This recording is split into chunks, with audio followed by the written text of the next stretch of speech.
Welcome to the Week in Politics with Michelle Grattan.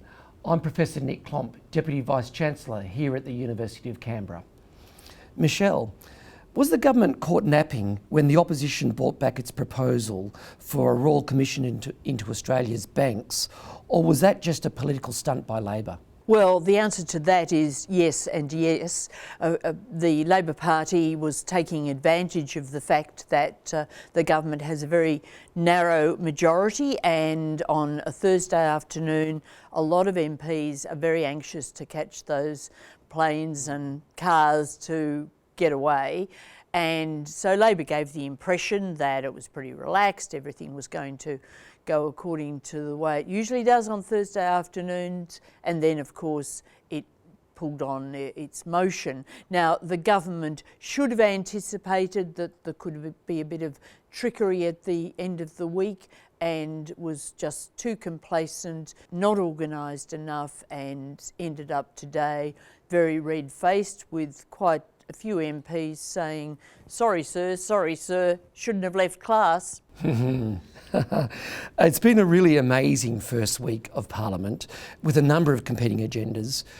Cory Bernardi collected signatures from the backbench to make amendments to the Racial Discrimination Act. What's behind this big push from the Conservative wing? The Conservatives are determined this term to try and put their stamp on things. They've got a number of issues. Free speech and amending the Racial Discrimination Act is one big thing for them. Of course, they're also pushing changes to the budget superannuation legislation.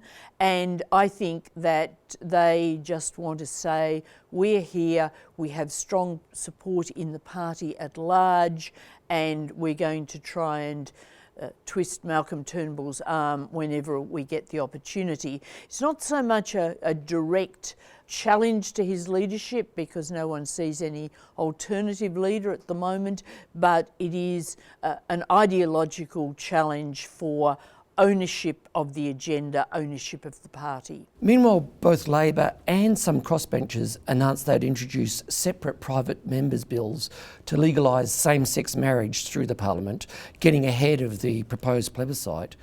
Where is this tussle over marriage equality heading, do you think? Well, the plebiscite is not looking too healthy at the moment. We haven't seen legislation for it yet, but we have seen the forces who will control its destiny in the Senate, in other words, whether it goes ahead at all. We've seen them aligning against it. Labor has given itself a little bit of wriggle room, but it will be pretty hard for Bill Shorten to row back from the very strong rhetoric against the plebiscite that he's put forward so far.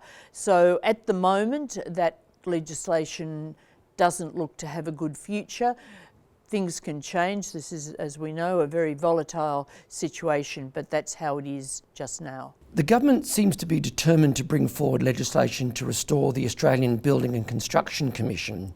Will this be a major test for whether Malcolm Turnbull can manage the new Parliament from here on end? This legislation, plus legislation for tougher trade union governance, was of course the basis for the double dissolution, and that means that it comes back. The government's trying to get it through the Parliament without going to a joint sitting, and I think that it is a big test of Malcolm Turnbull's authority. He does need some solid wins before Christmas, and if he managed to get these bills through, plus the one that was thrown in during the campaign relating to the volunteer firefighters in Victoria, then I think he could say, well, at least I've achieved these solid policy victories.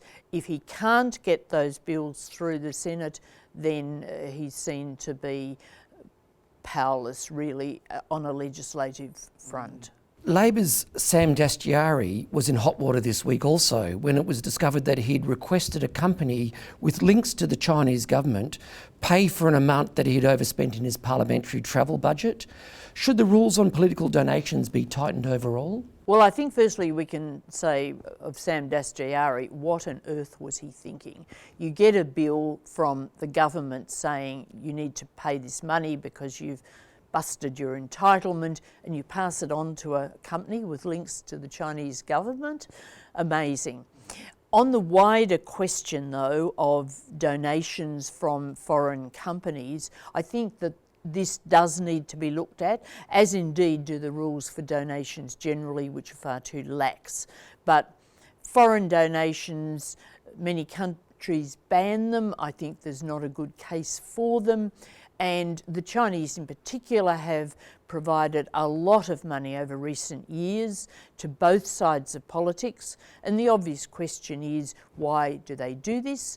I think that clearly this is an attempt to get influence. It's nonsense to say that it's anything else. They're not doing it out of the goodness of their heart. They're not saying, oh, well, we want to really support the Australian democratic system.